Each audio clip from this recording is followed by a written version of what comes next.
ఓం నమో వెంకటేశాయ. దేవకీనందన నందకుమార వృందావనాంచన గోకులచంద్ర కందఫలాశన సుందర రూప నందిత గోకుల వందిత పాద.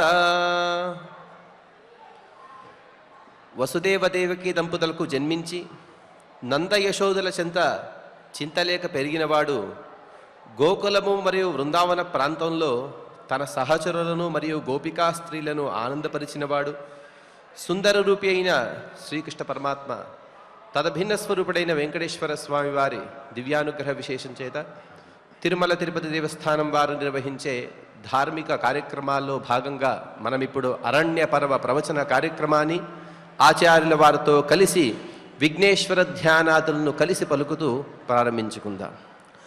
విఘ్నేశ్వర ధ్యానం. నమస్తే గణనాథాయ గణానాం పతయే నమః. భక్తి ప్రియాయ దేవేశ భక్తేభ్యః సుఖదాయక. శ్రీనివాస ధ్యానం అనంత వేద సంవేద్యం నిర్దోషం గుణసాగరం అతీంద్రియం నిత్యముక్తం శ్రీనివాసం భజే నిశం. శ్రీకృష్ణ ధ్యానం వందే నవఘనశ్యామం పీతకౌశేయవాససం సానందం సుందరం శుద్ధం శ్రీకృష్ణం ప్రకృతేః పరం. వ్యాసధ్యానం వేదవ్యాసం స్వాత్మరూపం సత్యసంధం పరాయణం శాంతం జితేంద్రియక్రోధం సశిష్యం ప్రణమామ్యహం.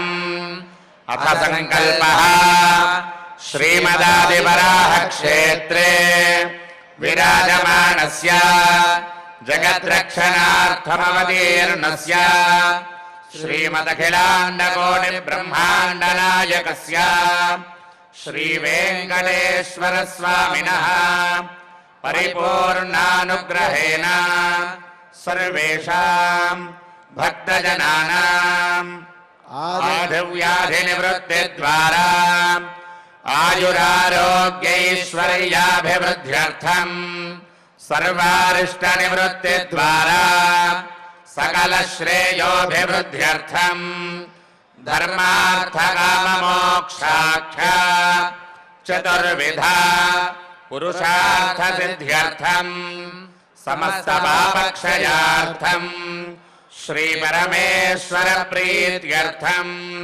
శ్రీమన్మహాభారతే వనపర్వణి యథాశక్తి 31ోऽధ్యాయాంతర్గత శ్లోకపారాయణం ఆచార్యముఖేన కరిష్యామహే. శ్రీకృష్ణ పరబ్రహ్మణే నమః. నారాయణం నమస్కృత్య నరం చైవ నరోత్తమం దేవీం సరస్వతీం వ్యాసం తతో జయముదీరయేత్. శ్రీ గురుభ్యో నమః. హరి ఓం. మహాభారతం గురించి ఎన్నో పురాణాల్లో ఎన్నో రకమైనటువంటి ప్రశంసలు మనం విని ఉంటాం. కానీ ఒకే ఒక మాటలో చెప్పాలంటే యదిహాస్తి తదన్యత్ర ఎన్నేహాస్తి నతత్క్వచిత అని చెబుతారు.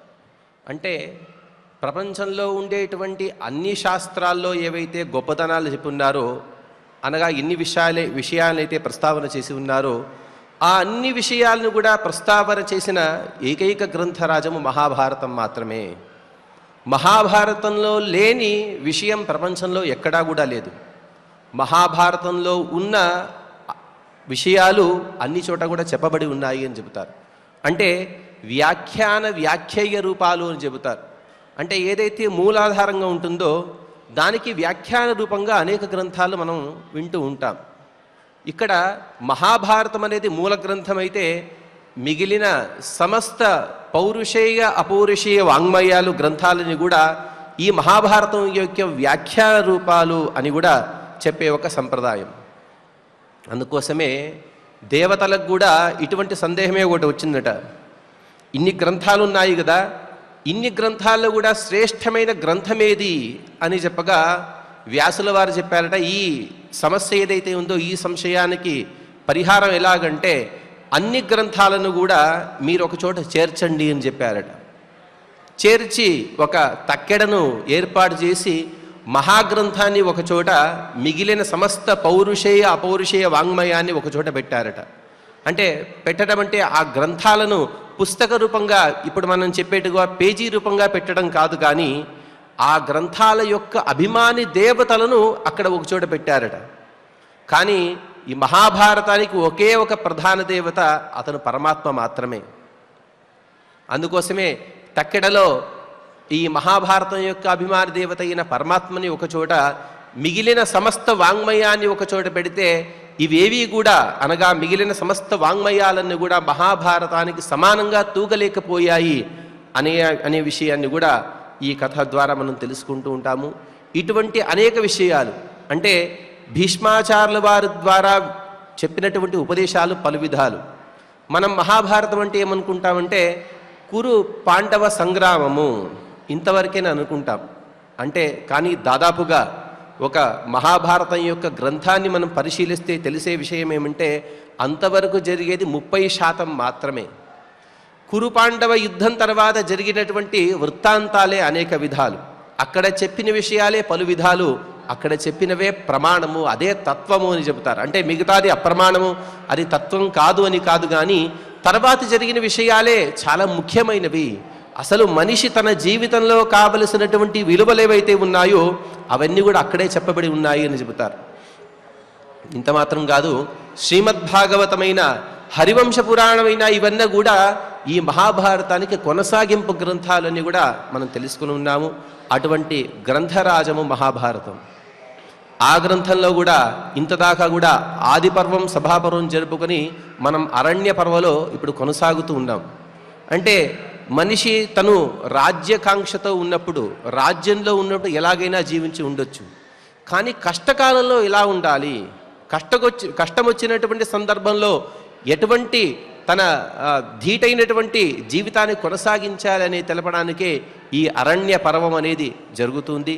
ఇటువంటి ఈ అరణ్య పర్వ ప్రవచన కార్యక్రమంలో మనం ఇప్పుడు మొదటిగా శ్లోక పారాయణాన్ని నిర్వహించుకొని తదనంతరం ప్రవచన కార్యక్రమాన్ని నిర్వహించుకుందాం. ఓం నమో వెంకటేశాయ.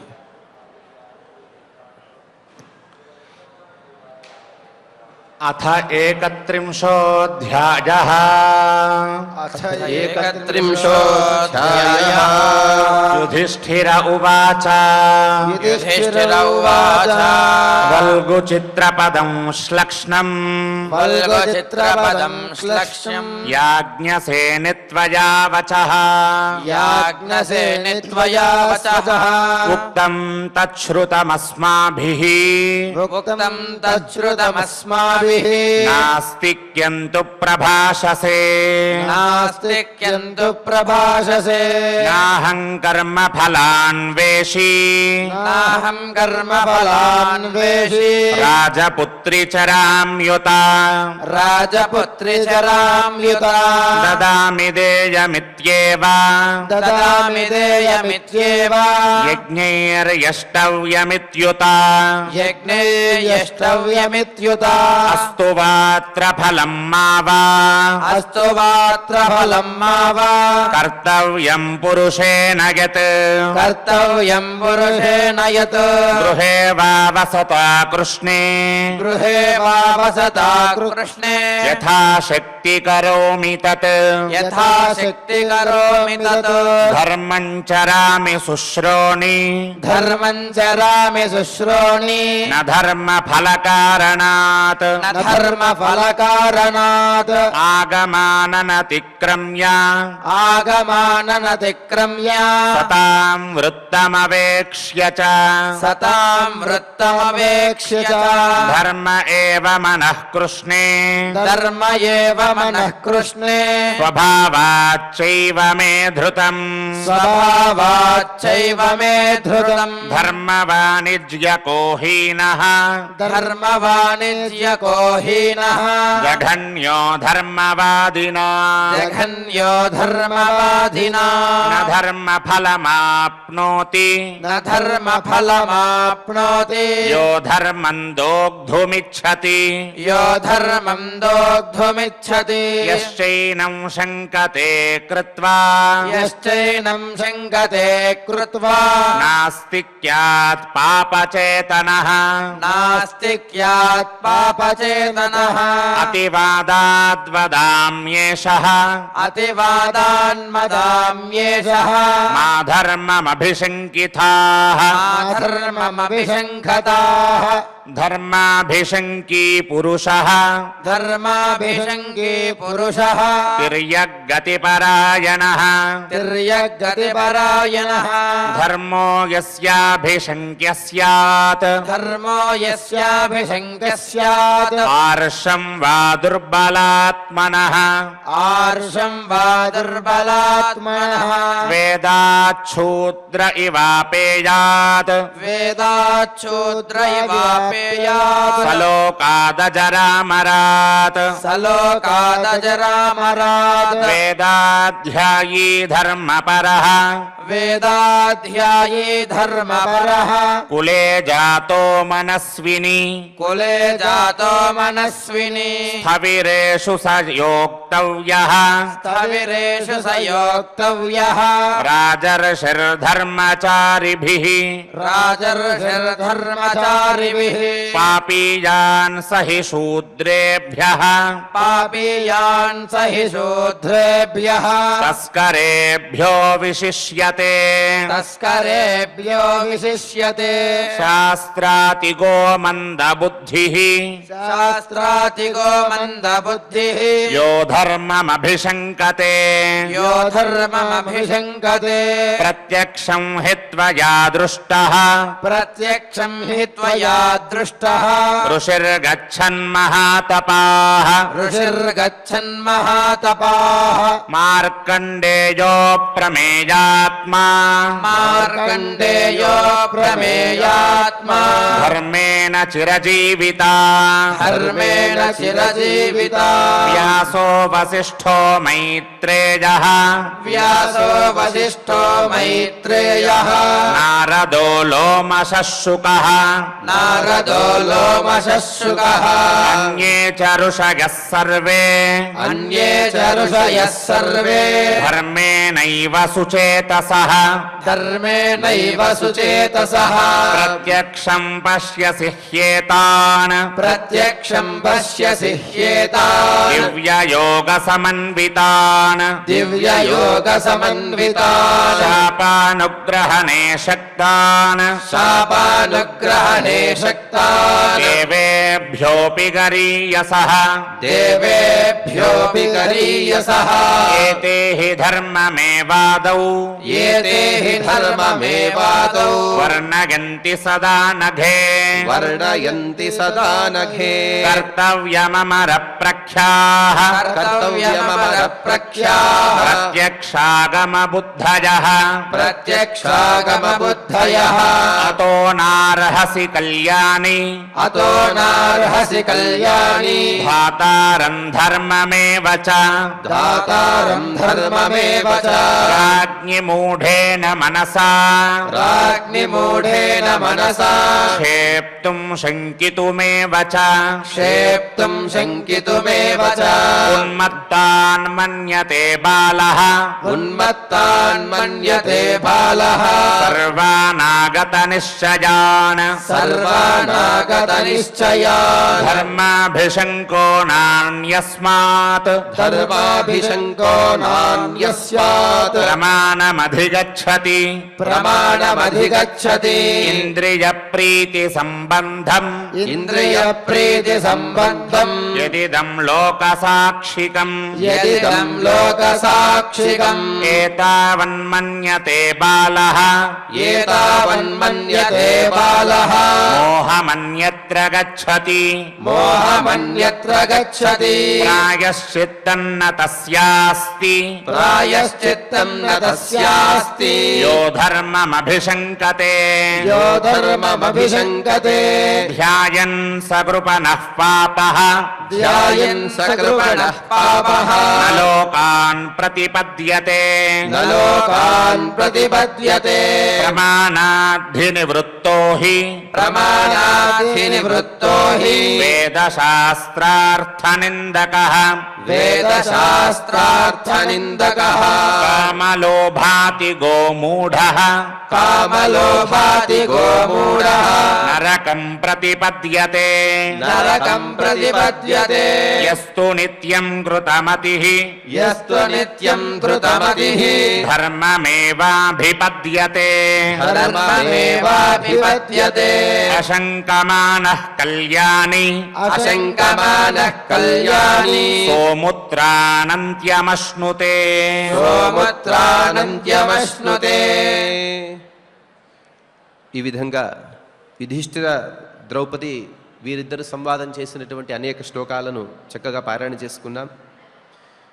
శాంతి పర్వంలో యుధిష్ఠిరుడు భీష్మాచార్యుల గురించి అనేక ధర్మాలను అతను ఉపదేశం పొందే సమయంలో ఒక ప్రశ్నను అడుగుతూ ఉన్నాడు. కథం తత్ప్రాప్యతే శీలం శ్రోతుమిచ్ఛామి భారత కిం లక్షణం తత్ప్రోక్తం బ్రూహిమే వదతాం వర.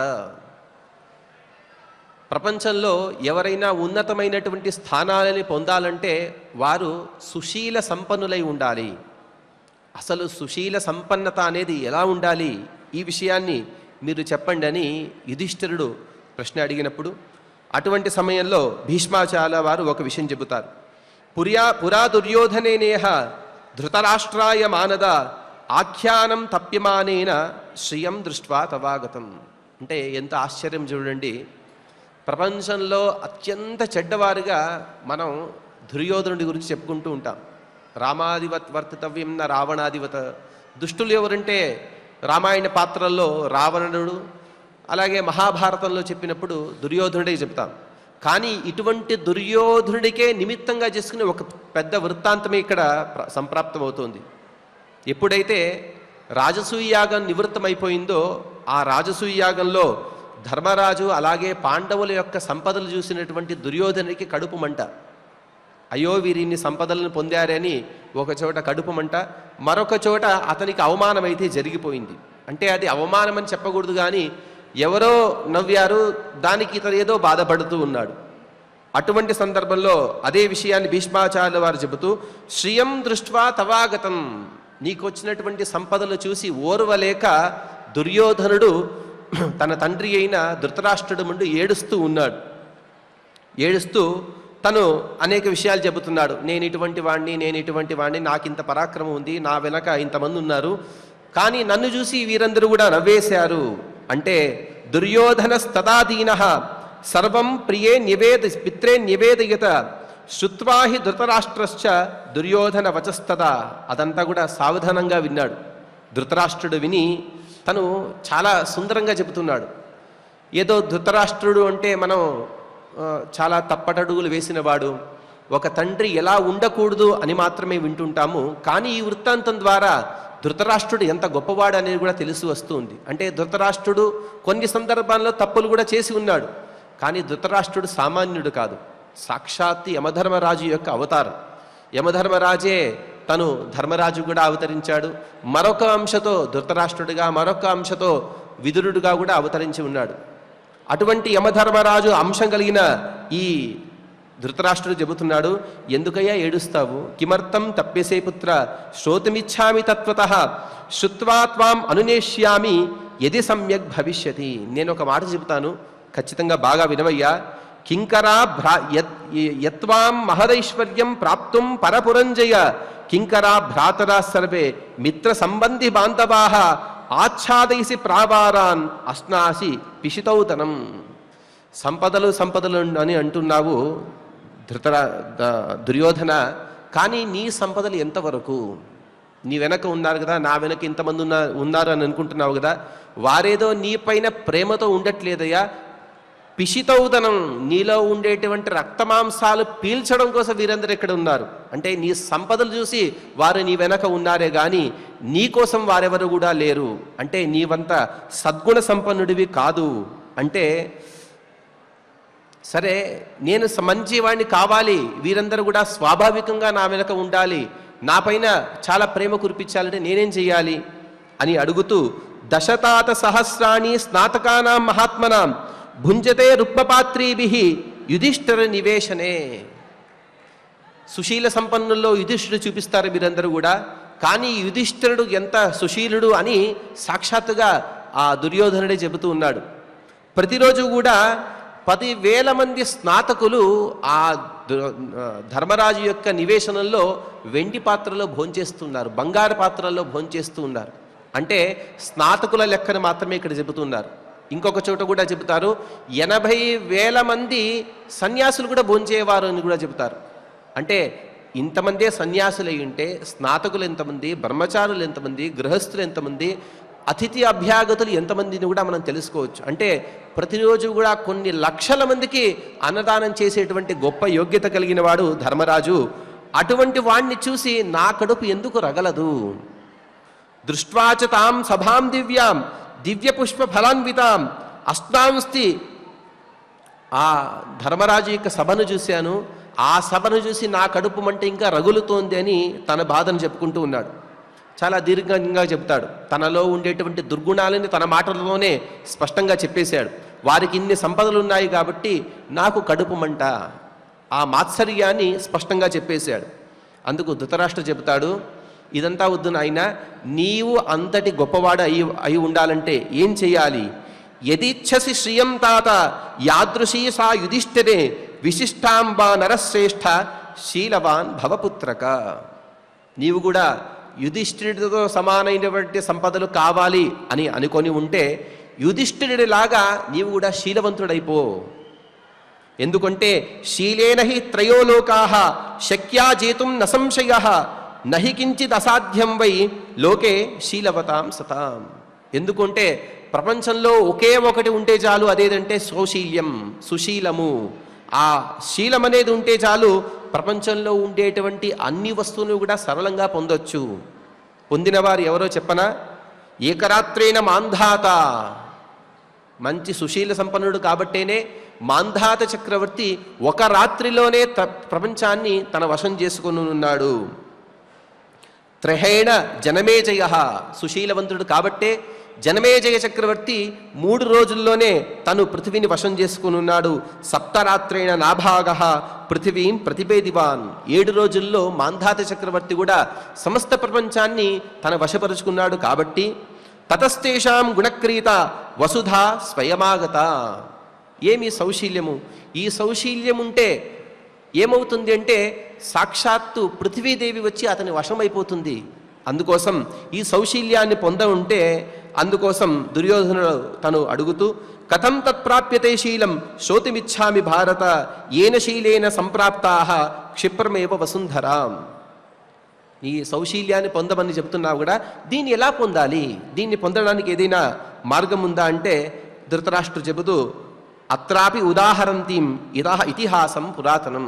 ఈ వాక్యాన్ని మనం చాలా చోట్ల మహాభారతంలో వింటూ ఉంటాం. దీనికి ఒక ఇతిహాసం ఉంది, దీనికి ఒక కథ ఉంది అని ధృతరాష్ట్ర మహారాజు చెబుతూ ప్రహ్లాదేన్ హృతం రాజ్యం మహేంద్రస్య మహాత్మనః శీలమాశ్రిత్య దైత్యేన త్రైలోక్యం చ వశీకృతం. ప్రహ్లాదుడికి అలాగే దేవేంద్రుడికి వీరిద్దరికి కూడా యుద్ధం జరిగింది. యుద్ధంలో దేవేంద్రుడు సరళంగా ఓడిపోయాడు. ఎటువంటి ప్రతిఘటన లేకుండా త్వరగా ఓడిపోయాడు. ఎందుకు ఓడిపోయాడు అంటే త్రైలోక్యం శీలమాశ్రిత్య దైత్యేన త్రైలోక్యం చ వశీకృతం. అతని సౌశీల్యం కాబట్టి, ఆ శీలాన్ని కలిగిన వాడు కాబట్టి ప్రహ్లాదుడు సరళంగా తను జయాన్ని పొందాడు. జయాన్ని పొందిన వెంటనే బాధితులైనటువంటి దేవేంద్రాదులు వారు బృహస్పత్యాశుల వారిని శరణు కోరారు. శరణు కోరిన తర్వాత తతో బృహస్పతిస్తస్మై జ్ఞానం నైశ్రేయసం పరం. నైశ్రేయసపరమైనటువంటి నైశ్రేయసము అలాగే పరము. పరము అంటే సర్వోత్తమము అని అర్థం. నైశ్రేయస్సము అంటే దాని శ్రేయస్సుని కొలవడానికి సాధ్యం లేనటువంటి జ్ఞానాన్ని తను ఉపదేశం చేశాడు. ఎవరు? బృహస్పత్యాచార్యుల వారు దేవేంద్రుడికి. అంటే ఎవరైనా మనను శరణు కోరేటప్పుడు వారికి ఎటువంటి మాటలను చెప్పాలి. ఇక్కడ కూడా ఇదే కథలో చూస్తున్నాం.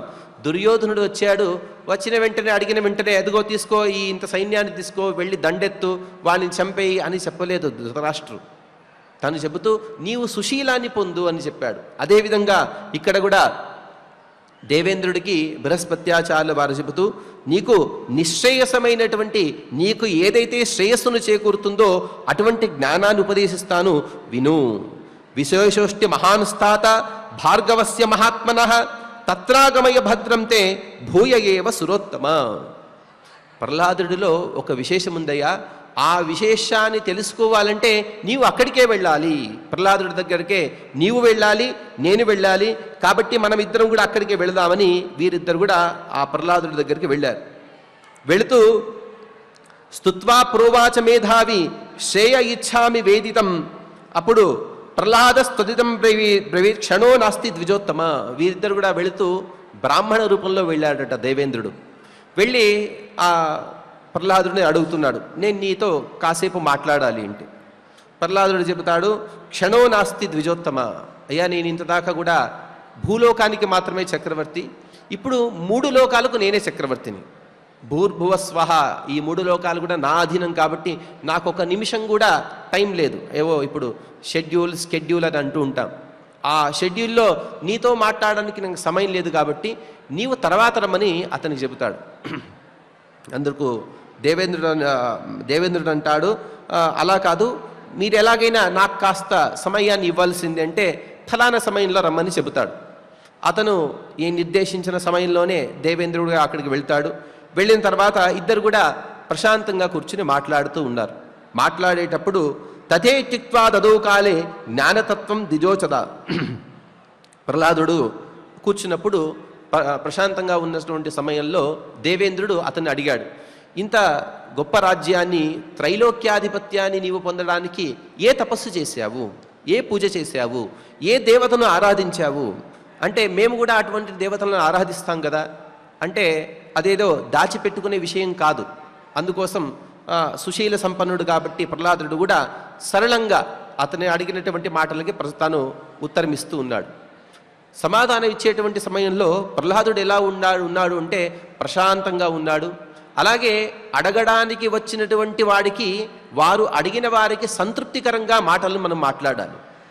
అయ్యో, నేను ఇటువంటి ఉపాయాన్ని చెప్పేస్తే వీడు నాపైనే దండెత్తి నేను కూడా ఓడిపోవచ్చు కదా అనే భావన లేకుండా అతని అడిగినటువంటి మాటకి సమర్పకమైనటువంటి సమాధానాన్ని ఇస్తూ నాసూయామి ద్విజాన్ విప్ర రాజాస్మీతి కథంచన కామ్యాని వదతాం తేషాం సంయచ్ఛామి వహామిచ. నేను ఇంత గొప్ప పదవిని పొందడానికి కారణం చెప్పనా? ఎప్పుడూ కూడా నాసూయామి ద్విజాన్ విప్ర, ఇంకొకరిలో ఏదో జ్ఞానం ఉంది, ఇంకొకరిలో మహా తేజస్ సంపన్నులు, ఇంకొకరిలో పెద్ద సంపదలు ఉన్నాయి, వీటిని చూసి నేను అసూయ పడను. అంటే తనలో ఉండేటువంటి గుణాలను చెబుతున్నాడు. తనకు త్రైలోక్యాధిపత్యానికి రావలసిన కారణాలు ఏవైతే గుణాలు ఉన్నాయో ఆ గుణాల గురించి చెబుతూ రాజాస్మీతి కథంచన నాసూయామి, వారిలో లేదు నాలో ఉన్నాయి అని నాలో ఉండేటువంటి గుణాలను చూసుకుని నేను ఎప్పుడు కూడా మురిసిపోను, వాటితో నేను అహంకారాన్ని పొందను. కామ్యాని వదతాం తేషాం సంయచ్ఛామి వహామిచ. ఎవరైనా నా దగ్గర దేహి అని అడిగే సమయంలో నాహి, నేను ఈ పదార్థాన్ని నీకు ఇవ్వలేను అని ఎప్పుడు కూడా చెప్పను. నా శక్తి కొలది వారికి అందరు కూడా నేను ఇస్తూ ఉన్నాను. అక్కడ నా శక్తి కొలదే నేను చెబుతాడు. ఎందుకంటే వచ్చినవాడు ఏదైనా అధర్మమైనటువంటి కోరికలను కోరితే వాటిని ఎప్పుడు కూడా తీర్చగుడు, అది రాజైనా ఎవరైనా సరే. ఈ విషయాన్ని మనం ఎన్నో వృత్తాంతాలు మనం తెలుసుకుని ఉన్నాం. అందుకోసమే చెబుతూ ఎవరైనా దేహి అని అడిగిన వారికి నా యోగ్యతానుసారంగా, అలాగే పాత్రము అడిగే వారి యోగ్యతానుసారంగా వాడి కోరికను బట్టి, ఆ సందర్భం బట్టి వారి కోరికని నేను తీరుస్తూ ఉన్నాను. నేను తీర్చిన తర్వాత ఎవరైతే నా నుండి దానాదులను పొందారో వారేం చేశారు అంటే తే విశ్రబ్ధా ప్రభాషంతే సయ్యచ్చంతి చ మాం తదా తేషాం కార్యపతే యుక్తం శుశ్రూషు మనహంకృతం. ఇచ్చే సమయంలో దాతృ ఎవరైతే దానమిచ్చేవాడు అనహంకృతం, అహంకారం అనే మనోదోషాన్ని లేకుండా ఈ పదార్థము నాది కాదు అనే భావనతో అతను దానం ఇవ్వాలి. ఎందుకంటే ఆ పదార్థం పైన వ్యామోహాన్ని ఉంచుకొని ఆ పదార్థాన్ని ఇంకొకరికి ఇచ్చినా కూడా దానివల్ల ఫలితం రాదు. ఆ ఇచ్చే సమయంలో నమమ అనే ఒక భావన ఉండాలి. ఇది నాది కాదు, బ్రహ్మార్పణం బ్రహ్మహవిహి, సాక్షాత్తు పరమాత్మే మరొక రూపంతో వచ్చి అడుగుతున్నాడు, నాలోని పరమాత్మ అతనికి ఇస్తున్నాడు అనే భావనతో ఉండాలి. అటువంటి అనహంకారం, ఆ అహంకారం లేకుండా నేను ఆ పదార్థాలను దానం ఇస్తున్నాను. ఇంకొక నాలో ఉండేటువంటి గుణాన్ని చెబుతున్నాడు. అంటే ప్రహ్లాదుడు తన గొప్ప గురించి చెప్పుకోవట్లేదు, కానీ తనలో ఉండేటువంటి గుణాలను యథార్థంగా తను చెబుతున్నాడు, ఎటువంటి అహంకారం లేకుండా. శుశ్రూషుమని చెబుతున్నాడు. వారిని సేవించి ఏదో నేను చక్రవర్తిని గొప్పగా పోకుండా వచ్చిన వారికి అర్ఘ్యపాద్యాదులు సమర్పించి, ఒక చక్రవర్తిగా ఉన్నవాడు మరొకరి పాదాన్ని తాకాలంటే అతను ఎంతవరకు కూడా తనను తను తగ్గించుకోవాలి. నేను చాలా అల్పుణ్ణి అనే భావనను కూడా పొంది ఉండాలి. అటువంటి భావనతో సేవిస్తూ వారికి నేను దానాదులు ఇస్తున్నాను. ధర్మాత్మానం జితక్రోధం నియతం సంయతేంద్రియం సమాసించంతి శాస్త్రజ్ఞాః క్షౌద్రం మధ్వివమక్షికాః. ఒకచోట మంచి తీపి పదార్థాన్ని, బెల్లమో తేనో ఏదో ఉంది, దాని వాసనను అనుసరించి ఏ విధంగా అయితే ఈగలన్నీ వచ్చి దానిపైన వాళ్తాయో అదేవిధంగా మాలో సద్గుణాలు ఉంటే చాలు. వచ్చినవారు, నా నుండి దానాన్ని తీసుకున్నవారు, నా ఆతిథ్యాన్ని పొందినవారు వారందరూ కూడా నన్ను చక్కగా ఆశీర్వదిస్తారు. వారి ఆశీర్వాద బలమే నాకు త్రైలోక్యాధిపత్యాన్ని నాకు ఇచ్చింది. అందుకోసం అటువంటి గొప్పవారి జ్ఞానుల యొక్క ఆశీర్వాదాన్ని పొందాలి అని చెబుతాడు. స్వజాత్యాన్ అధితిష్టామి నక్షత్రాణీవ చంద్రమాహ అని చెబుతాడు. అంటే ఏదో అందరినీ నా చుట్టూ తిప్పుకోవడం అనేది అది ఒక యాంత్రికంగా జరిగే పని కాదు. సామాన్యంగా మనం చూస్తుంటాం, ఎవరైనా వ్యక్తి వచ్చే సమయంలో వారి చుట్టూ మంది మార్బలం ఉంటారు. వారందరూ ఎలా ఉండాలంటే ఇతని దగ్గర ఉండేటువంటి డబ్బుని కానీ, ఇతని హోదాని కానీ, ఇతని పదవిని కానీ వ్యామోహించి ఆ పదవి ధనం పైన వ్యామోహం లేకుండా ఇతని పైన ప్రేమతో మాత్రమే రావాలి. ఎలాగంటే చంద్రుడున్నాడు, చంద్రుడి చుట్టూ నక్షత్రాల వలె అంటాడు. ఏదో ఇప్పుడు చెప్పే విధంగా ఒక గురుత్వాకర్షణ శక్తి, ఆ గురుత్వాకర్షణ శక్తి ద్వారా ఒక గ్రహం చుట్టూ అనేక గ్రహాలు తిరుగుతున్నాయి, అది కాదు అని చెబుతుంది శాస్త్రం.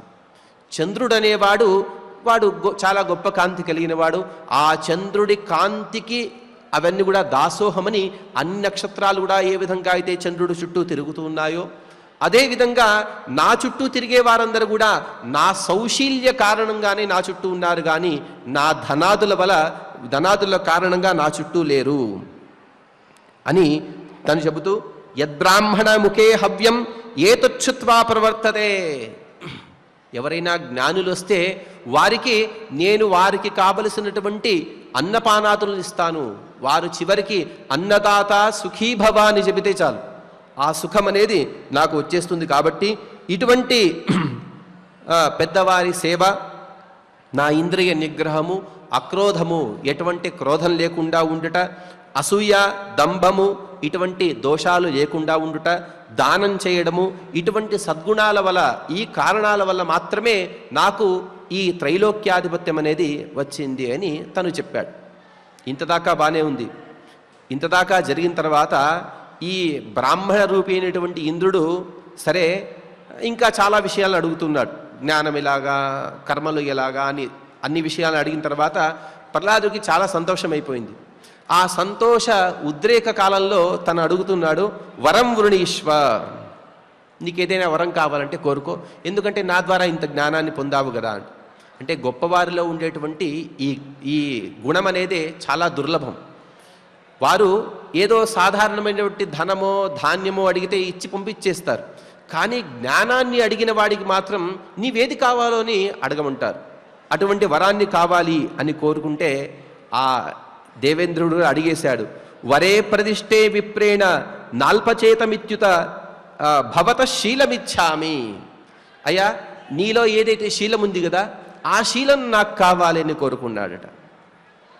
అనుకున్న వెంటనే ఇతను కూడా వరం విశ్వ నీకేది కావాలో అని ఇచ్చేస్తానని చెప్పాడు కాబట్టి అతను అడిగినటువంటి తనలో ఉండేటువంటి సౌశీల్యాన్ని అతనికి ఇచ్చేశాడు. దత్తం నమమా అని అనేశాడు.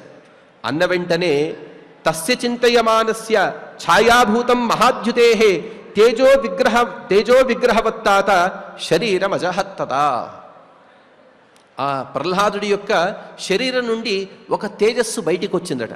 అది ఎలా ఉందంటే ఛాయేవ, ప్రహ్లాదుడి నీడలాగానే ఉంది, అది బయటికి వచ్చింది, అది దూరం వెళ్ళిపోతూ ఉంది.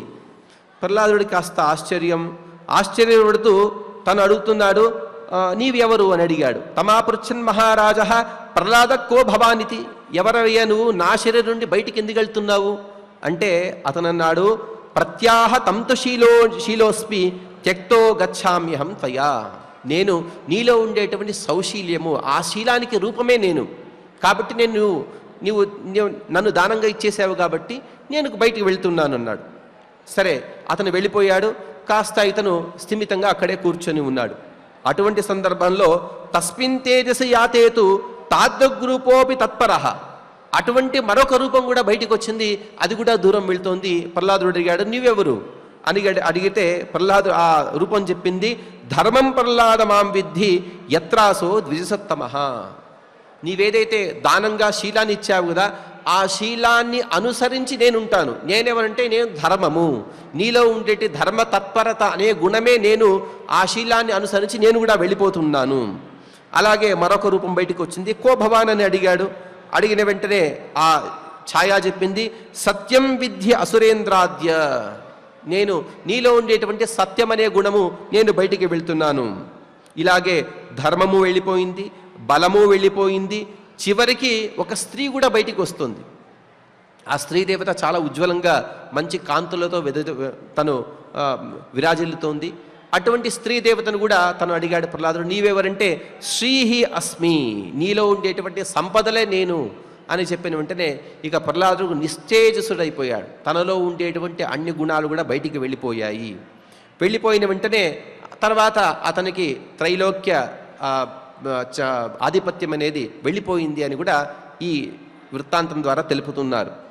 తెలిపిన తర్వాత అసలు దుర్యోధనుడు అడుగుతాడు, శీలమేమి స్వామి, దీనికి ఒక శీలము అని చెబుతున్నారు, కానీ ఈ శీలం గురించి ఇంకా స్పష్టంగా చెప్పండి, ఎందుకంటే ఈ శీలాన్ని మనం అలవర్చుకోవాలి కదా. అదేమి అంటే అందుకు ధృతరాష్ట్రు చెబుతూ, శీలేన హి త్రయోలోకాః త్వయా ధర్మజ్ఞ నిర్జితాః తద్విహాయ సురేంద్రేణ తవ శీలం హత ప్రభో. అందుకు ధృతరాష్ట్రుడు చెబుతూ, అద్రోహ సర్వభూతేషు కర్మణా మనసాగిర అనుగ్రహశ్చ దానం చ శీలమేతత్ ప్రశస్యతే. మనస్సుతో కానీ కర్మలతో కానీ మాటలతో కానీ ఇంకొకరికి ద్రోహం చేయకుండా ఉండడమే సౌశీల్యము. అంటే మనం శీలం గురించి నిర్వచించేటప్పుడు చాలా విధాలుగా మనం చెప్పుకుంటూ ఉంటాం. అది శీలమే కాదని చెబుతోంది మహాభారతం. చెబుతూ అనుగ్రహశ్చ దానం చ శీలమేతత్ ప్రశస్యతే. ఇంకొకరిపైన అనుగ్రహం చేయడం అంటే తన కింది వారు ఎవరైతే ఉన్నారో, తన కింద ధనం విషయంలో కానీ లేకపోతే ధాన్యాది సంపదల విషయంలో కానీ తనను అడిగే వారికి అనుగ్రహించడం, వారికి దానాదులను చేయడం అనే గుణం కూడా సౌశీల్యమవుతుంది. యదన్యేషాం హితం న స్యాత్ ఆత్మనః కర్మ పౌరుషం అపత్రపేతు యాతి యాయేన నకుర్యాత్ కథంచన. ఎవరికైతే ఏ కార్యమైతే ఇంకొకరికి హితాన్ని చేకూరుస్తుందో అదే శీలము. అంటే వీరు శీలం పోగొట్టుకున్నారని మనం చెబుతూ ఉంటాం. అది శీలం కాదు అని చెప్పట్లేదు, కానీ అది ప్రధానమైనది కాదు. అసలు ప్రధానమైనటువంటి శీలం శరీరానికి సంబంధించినది కాదు, కానీ ఆత్మకు మనస్సు ద్వారా చేసేదే అదే సౌశీల్యము. అటువంటి శీలం అనే గుణం ఉంటే చాలు, త్రైలోక్యాధిపత్యం కాదు, అన్నీ కూడా నీకే వస్తాయి, అన్ని సంపదలు కూడా నీ దగ్గరే ఉంటాయి. కాబట్టి అటువంటి సౌశీల్యాన్ని నీవు పెంపొందించుకో, అటువంటి సౌశీల్యం కలిగి ఉంటే చాలు అన్నీ కూడా పొందవచ్చు అని ధృతరాష్ట్రుడు తను చెబుతూ ఉన్నాడు. అంటే ఒక కుమారుడు తన కుమారుడికి, తన సంతానానికి ఎటువంటి హితబోధ చేయాలి, నీవు వారిని కొట్టేసి వారిపైన మోసం చేయి, ఇవన్నీ కూడా ధృతరాష్ట్రుడు వేరే వృత్తాంతాల ద్వారా తను చెప్పాడు. కానీ ఇక్కడ మాత్రం స్పష్టంగా చెప్పింది ఏమంటే, నీవు సౌశీల్యాన్ని పొందు. చూడు, మన ప్రతిపక్షంలో ఉండేటువంటి ఎవరైతే ధర్మరాజు ఇత్యాదులు ఉన్నారో వారు ఎటువంటి సౌశీల్యాన్ని పొంది ఇంతటి రాజసూయాగా నిర్వర్తించారు. మనం హస్తినాపురం నుండి బయటికి వేసేస్తే ఏదో ఎడారి ప్రాంతం, ఎటువంటి భవనాదులు లేని ప్రాంతంలో ఇంద్రప్రస్థం అనే కొత్త నగరాన్ని కట్టుకొని వారక్కడ ప్రజల్ని సుఖంగా ఉంటున్నారంటే దానికి కారణం సౌశీల్యం మాత్రమే.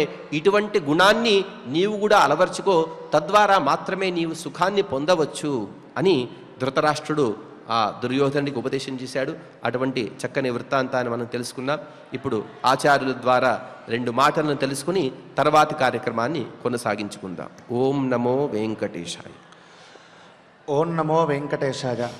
చక్కగా ఆచార్యుల వారి ద్వారా సౌశీల్యాన్ని మనం ఏ విధంగా పెంపొందించుకోవాలి, సౌశీల్యం అంటే ఏమిటి అనేటటువంటి విషయాలని మనం చక్కగా తెలుసుకున్నాం. సహజంగా వేదముల యందు కానీ ఇతిహాస పురాణముల యందు కానీ ఎప్పుడూ కూడా ఏమని చెబుతున్నారు అనంటే ఒకే ఒక వాక్యం, త్రిదండధారణం మౌనం జటాధార అథ ముండనం. త్రిదండధారణం, దండధారణ చేయటం, అదేవిధంగా మౌనం. మౌనం అంటే ఎవరితో కూడా మాట్లాడకుండా ఉండటం. అదేవిధంగా జటాభార, మనకున్నటువంటి ఈ కేశములు వెంట్రుకలు ఏవైతే ఉన్నాయో దానిని అధికంగా పెంచి ఒకానొక తపస్సు నిమిత్తంగా ముండనం చేయకుండా, అంటే వపనమేమీ కూడా చేసుకోకుండా దాన్ని ఒక దీక్షగా ఉండటం. అదేవిధంగా ముండనం, ఏదైనా సరే ఒక కర్మను మనం ఆచరిస్తున్నాము అని అంటే దానికి వపనం చేసుకుని, అంటే క్షురకర్మ చేసుకునే కర్మను ఆచరించుకోవాలి. అలా లేకుండా ఉంటే దానికి శాస్త్ర విరుద్ధము, పనికిరాదు అని చెబుతోంది. అదేవిధంగా వల్కల అజిన సంవేష్టం. వల్కల అజిన సంవేష్టం, ఈ కృష్ణాజనములను లేదు నార పట్టలు ఏవైతే ఉన్నాయో వాటిని మనం ధరించి నిత్యము కూడా గడపడం. అంటే ఇలాంటి వస్త్రములు ఏవి కూడా ధరించకుండా శరీరాన్ని ఈ ఎండ వచ్చినా వాన వచ్చినా లేదు చలి పుట్టినా ఏమాత్రం శరీరానికి ఇబ్బంది లేదు అనేటటువంటి స్థితిలో ఆ వల్కల అజినములను ధారణ చేయటం. అదేవిధంగా వ్రతచర్య, ఏదైనా ఒక కామ్యమును ఉద్దేశించి, ఒక కోరికను ఉద్దేశించి ఒకనొక వ్రతమును చేయడం. ఏమి, ఓ సత్యనారాయణ స్వామి వ్రతం కావచ్చు, లేదు వైభవలక్ష్మి వ్రతం కావచ్చు, ఇంకేదైనా సరే స్వామివారిని ఉద్దేశించి ఏదో ఒక పూజా కార్యక్రమం చేయటం. అభిషేచనం, అభిషేచనం అంటే అనేక గంగాది నదుల యందు స్నానం చేయటం, లేదు యజ్ఞయాగాది క్రతువులను ఆచరించి తద్వారా వచ్చేటటువంటి దానిని ప్రోక్షణం చేసుకోవటం, ఇలాంటివన్నీ కూడా. అదేవిధంగా అగ్నిహోత్రం, నిత్యము కూడా ఉదయము సాయంత్రము చక్కగా స్నాన సంధ్యావందన కర్మాదులన్నింటినీ కూడా ఆచరించి హోమం చేసుకోవటం. వాడు బ్రహ్మచారి అయితే సమిధాదానం చేయటం, గృహస్థుడైనట్లయితే ఔపాసన కర్మలను ఆచరించుకోవటం.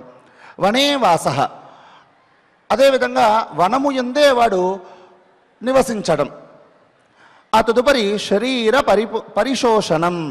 ఇంకా ఇవన్నీ కాకుండా మనం ఏదైనా ఏకాదశి వచ్చింది, స్వామివారిని ఉద్దేశించి మనం ఉపవాసం చేయటం, అంటే ఏమీ కూడా తినకుండా ఉండటం. ఇవన్నీ కూడా సర్వాణ్యేతాని మిథ్యాస్యు. ఇలా మనం చేసేటటువంటివన్నీ కూడా మిథ్యనే, అంటే ఇవేవి కూడా పనికిరావు. ఎందుకు అయ్యా అనంటే ఎప్పుడు ఇవి మిథ్యలవుతాయి, ఎప్పుడు పనికిరాకుండా ఉంటాయి అనంటే యది భావో న నిర్మలః. నీ మనస్సు అనేటటువంటిది ఎప్పుడైతే పవిత్రంగా ఉండదో అంతవరకు కూడా నువ్వు చేసినటువంటి పుణ్యకార్యములన్నీ కూడా మిథ్యములే, అవి ఏవి కూడా పనికిరానటువంటిదే. చక్కగా ఒకరికి వచ్చినటువంటి వారికి సహాయం చేయకుండా, నేను ఈరోజు ఏదో వాడు మాట్లాడితే అక్కడ పని జరుగుతుంది, నేను ఈరోజు మాట్లాడకుండా ఉన్నాను, మౌనంగా ఉన్నాను అని అంటే వాడికి కావాల్సినటువంటి పని అంతా కూడా ఆగిపోతుంది. అదేవిధంగా వాడు ఏమీ తినకుండా నీటిని తాగడు, భోజనాదులను ఏమీ కూడా స్వీకరించడు. ఈ విధంగా ఉండడం వలన కేవలము శరీరం అనేటటువంటిది వేడి పుడుతుంది, అంటే అదంతా కూడా కృషించుకుపోతుందే కానీ దానివలన పుణ్యం రాదయ్యా. పుణ్యం ఎప్పుడు వస్తుంది అని అంటే నువ్వు ఎప్పుడూ కూడా నిష్కల్మషంగా ఎదుటివాడి గురించి నువ్వు సహాయం చేసి మంచి పనులను నువ్వు ఆచరిస్తావో అప్పుడే వీటికన్నిటికీ కూడా సార్థకత. అనేటటువంటి విషయాలని చక్కగా మనం ఆచార్యుల వారి ద్వారా ఈరోజు మనం తెలుసుకున్నాం. అంతటి మహత్తరమైనటువంటి ధర్మములను రోజు రోజు కూడా మనం తెలుసుకుంటూ ఉన్నాం. అందులో భాగంగా ఈరోజు గోవిందనామ సంకీర్తన చక్కగా మనం చేసుకుందాం. స్వామివారి యొక్క అనుగ్రహాన్ని పొందుదాం. ఓం నమో వెంకటేశాయ. శ్లోకార్థేన ప్రవక్ష్యామి యదుక్తం గ్రంథకోటిషు పరోపకార పుణ్యాయ పాపాయ పరపీడనం. నీవేదైనా ధర్మాన్ని ఆచరించు, ఆ ధర్మం అనేది పరోపకారం కోసం ఉంటే మాత్రమే దానికి సార్థకత చేకూరుతుంది అనే విషయాన్ని ఆచార్యుల ద్వారా మనకు వివరించారు. ఇప్పుడు తిరుమల తిరుపతి దేవస్థానం అన్నమాచార్య ప్రాజెక్టు కళాకారులు శ్రీమాన్ లోకనాథన్ రెడ్డి గారు వారి బృందంతో సహా గోవిందనామ సంకీర్తన కార్యక్రమాన్ని ప్రారంభిస్తారు. ఆ సంకీర్తన యజ్ఞంలో మనం కూడా యథాశక్తిగా పాల్గొంటూ ఆ గోవిందుని కృపకు పాత్రలవుదాం. ఓం నమో వెంకటేశాయ.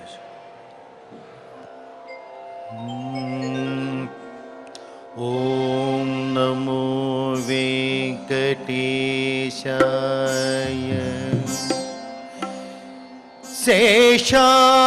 శేషాద్రిశిఖరరత్నం గోవిందమార్తాండం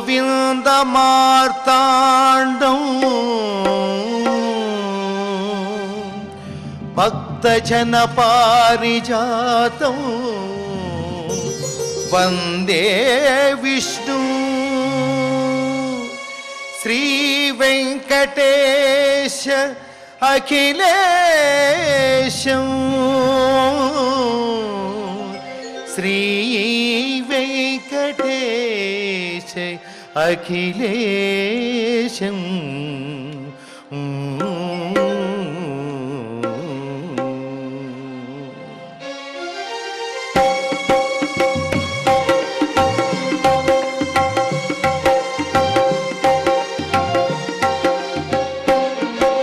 శ్రీ శ్రీనివాస శ్రీ వెంకటేశ భక్తవత్సల భాగవత ప్రియ నిత్య నిర్మల నీలమేఘ శ్యామ పురాణ పురుష పుండరీకాక్ష నందనందన నవనీత చోర పశుపాలక శ్రీ పాప విమోచన దుష్ట సంహార దురిత నివారణ శిష్ట పరిపాలక కష్ట నివారణ గోవింద హరి గోవింద గోకుల నందన గోవింద గోవింద హరి గోవింద గోకుల నందన గోవింద.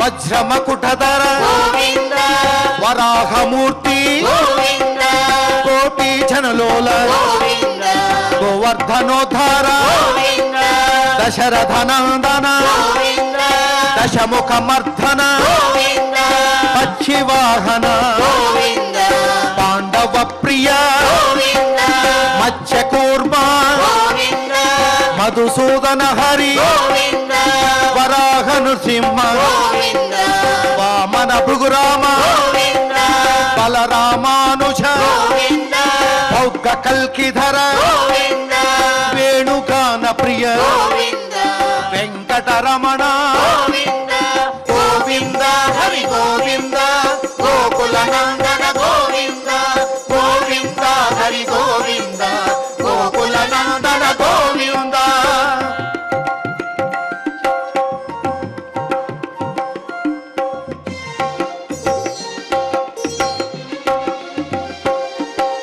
సీతానాయక గోవింద శ్రిత పరిపాలక గోవింద దళిత జన పోషక గోవింద ధర్మ సంస్థాపక గోవింద అనాథ రక్షక గోవింద ఆపద్బాంధవ గోవింద శరణాగత వత్సల గోవింద కరుణాసాగర గోవింద కమలధలాక్ష గోవింద కామిత ఫలద గోవింద పాప వినాశక గోవింద పాహి మురారే గోవింద శ్రీముద్రాంకిత గోవింద శ్రీవత్సాంకిత గోవింద ధరణీ నాయక గోవింద దినకర తేజ గోవింద గోవింద హరి గోవింద గోకుల నందన గోవింద గోవింద హరి గోవింద గోకుల నందన గోవింద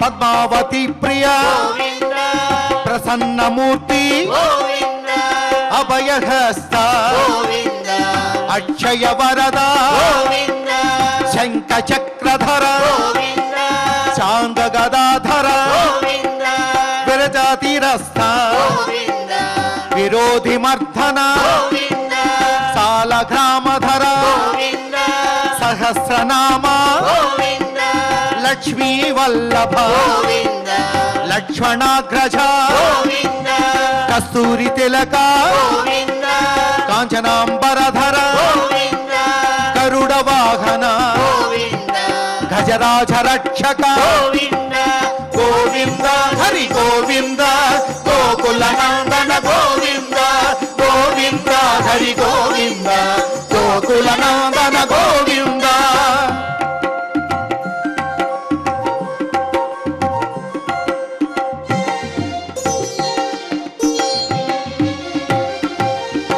వానర సేవిత గోవింద వారధి బంధన గోవింద సప్తగిరీశ గోవింద ఏకస్వరూప గోవింద శ్రీరామకృష్ణ గోవింద రఘుకుల నందన గోవింద ప్రత్యక్ష దేవ గోవింద పరమదయాకర గోవింద వజ్ర కవచధర గోవింద వైజయంతిమాల గోవింద వటికాసులవాడ గోవింద వసుదేవతనయ గోవింద బిల్వ ప్రతాక్షిత గోవింద భిక్షుక సంస్థుత గోవింద శ్రీ పుంరూప గోవింద శివకేశవమూర్తి గోవింద గోవింద హరి గోవింద గోకుల నందన గోవింద గోవింద హరి గోవింద గోకుల నందన గోవింద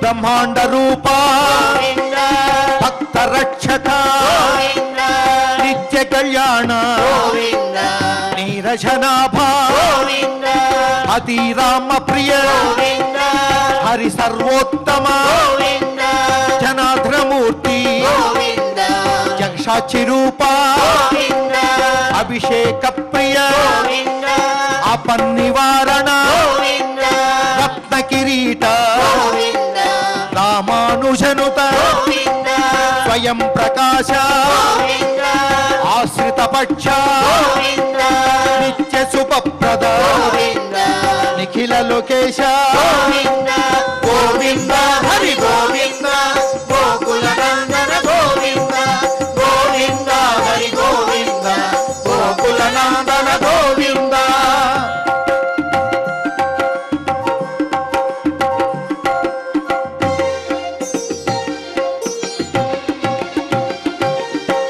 ఆనంద రూప గోవింద ఆద్యంతరహిత గోవింద ఇహ పరదాయక గోవింద ఇభరాజ రక్షక గోవింద పరమ దయాళు గోవింద పద్మనాభ హరి గోవింద తిరుమల వాస గోవింద తులసి వనమాల గోవింద శేషశాయనే గోవింద శేషాద్రి నిలయ గోవింద మత్స్యావతార గోవింద ఏడుకొండలవాడ గోవింద గోవింద హరి గోవింద గోకుల నందన గోవింద గోవింద హరి గోవింద గోకుల నందన గోవింద గోవింద హరి గోవింద గోకుల నందన గోవింద గోవింద హరి గోవింద గోకుల నందన గోవింద గోవింద హరి గోవింద గోకుల నందన గోవింద గోవింద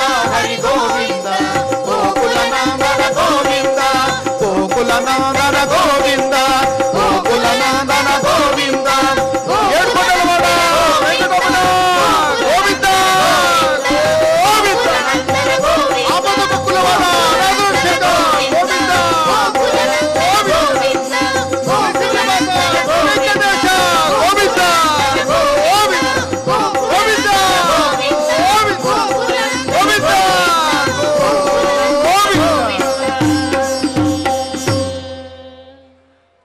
గోవిందుని సన్నిధిలో గోవిందనామాలతో గోవిందుని చక్కగా కీర్తించాం.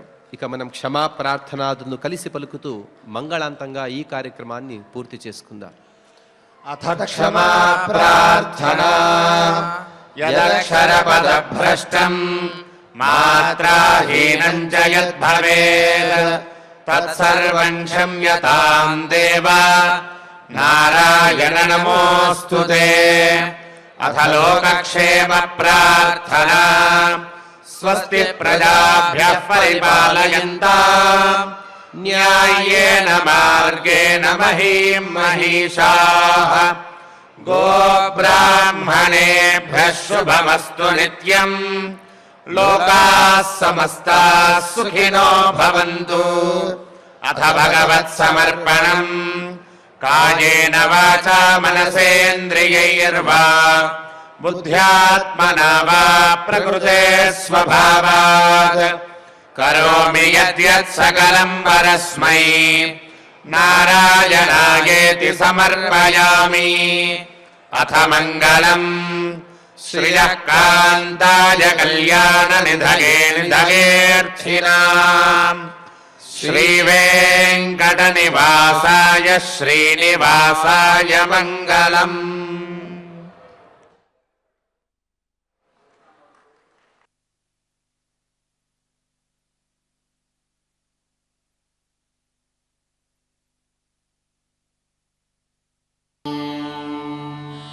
నమో వెంకటేశాయ.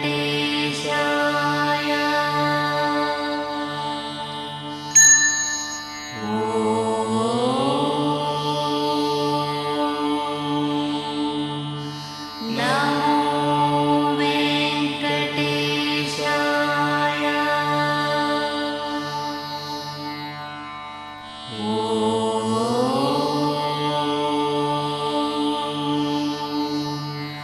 నమో వెంకటేశాయ.